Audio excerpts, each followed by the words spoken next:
Kemudian anak-anak kita ketika akidahnya kuat, tenang Pak, hari tua kita terjamin. Bukan layanan jaminan sosial atau apalah itu, bukan. Anak-anak kita akidahnya kuat, masa tua kita terjamin. Minimal mereka dekat dengan kita.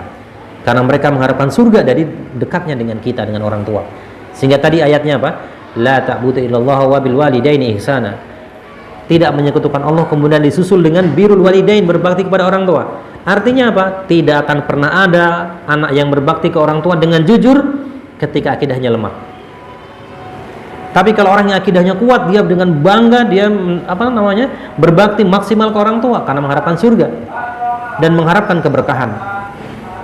Nah, ini orientasi dari salah satu pendidikan kita, Salimun Akidah.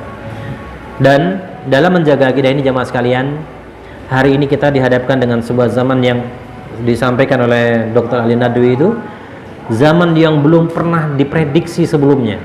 Hari ini Pak, kita pernah memprediksi yang namanya handphone secanggih hari ini Pak? Belum pernah. Dulu waktu kita SD punya handphone pun nggak kebayang.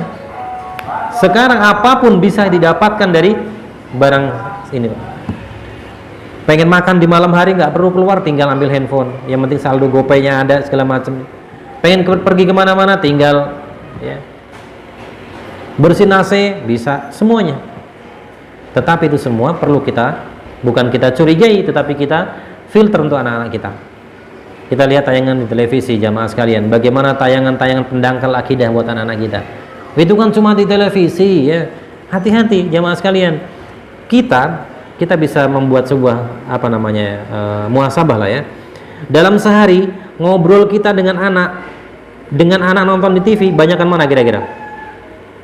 Nonton TV. Ya. Pernah suatu saat saya pulang, tiba-tiba ada anak saya nonton TV. Film judulnya luar biasa itu, Timun Emas. Film judulnya Timun Emas.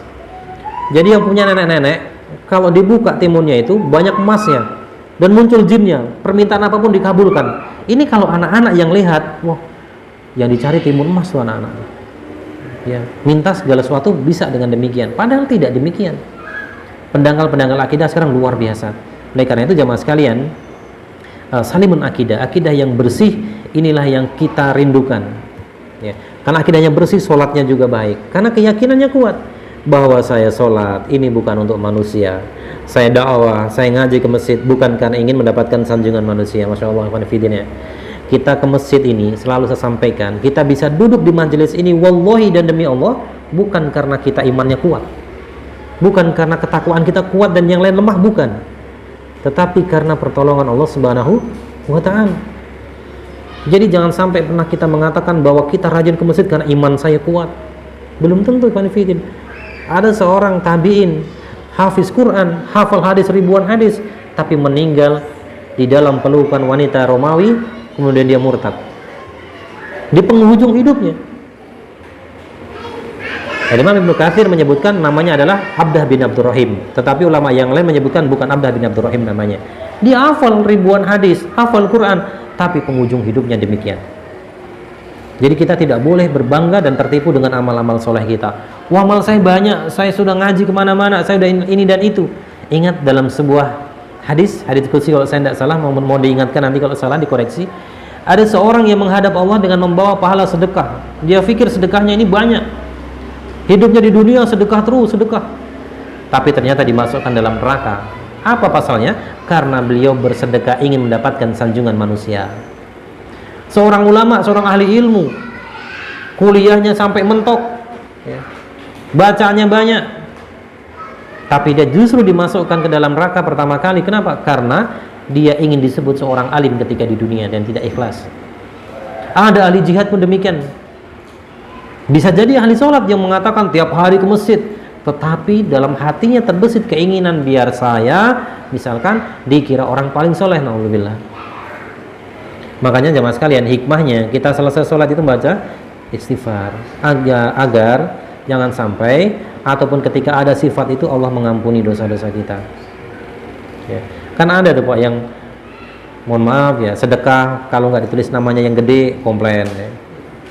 Pernah saya pengurus masjid didatangi salah satu calon inilah ya, orang yang punya keinginan gitu ya, Pak ini harus ditulis namanya yang besar.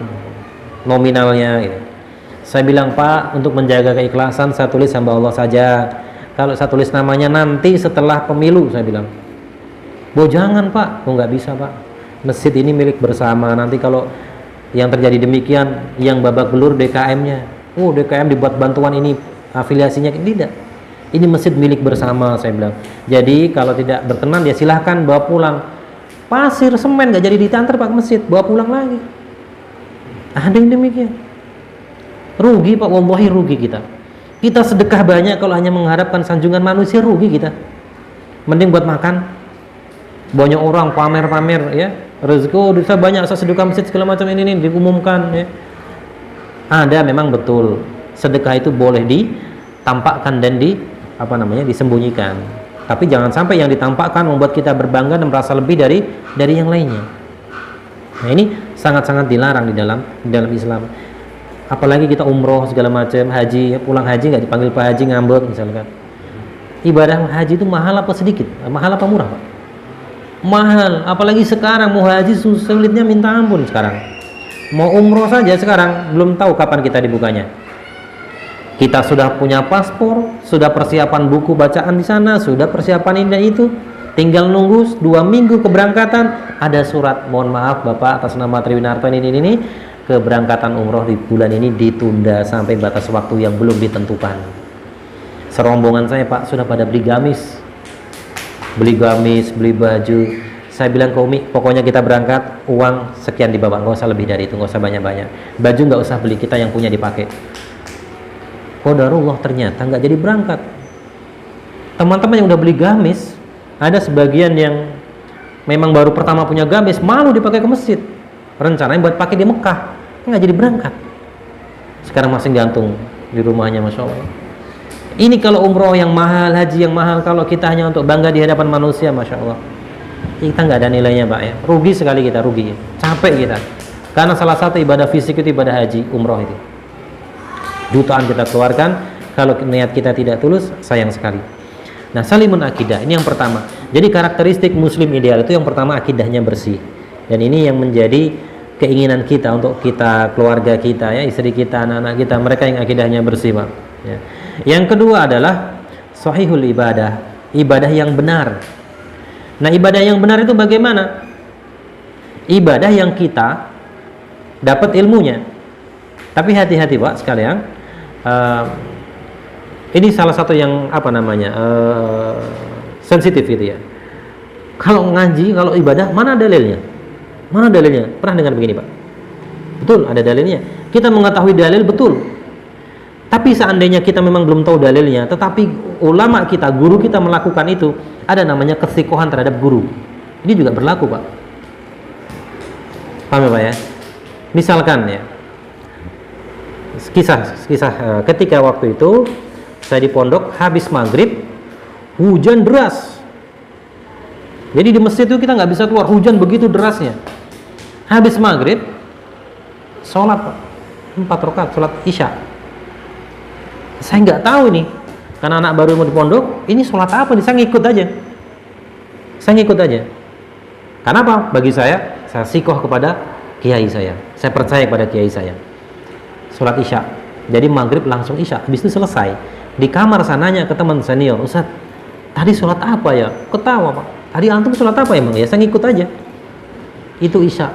Kok isya? Padahal belum waktunya. Belum menyampaikan satu hadis.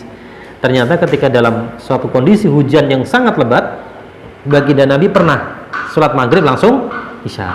Karena khawatir nanti orang nggak pada balik lagi ke masjid kalau pulang. Oh, baru tahu ilmunya. Tetapi karena kita kesikohan ke guru, maka diperbolehkan. Jadi mana dalilnya? Boleh, betul. Kita bertanya dalil itu betul. Tetapi dengan kesikohan kita kepada ulama, kita juga boleh.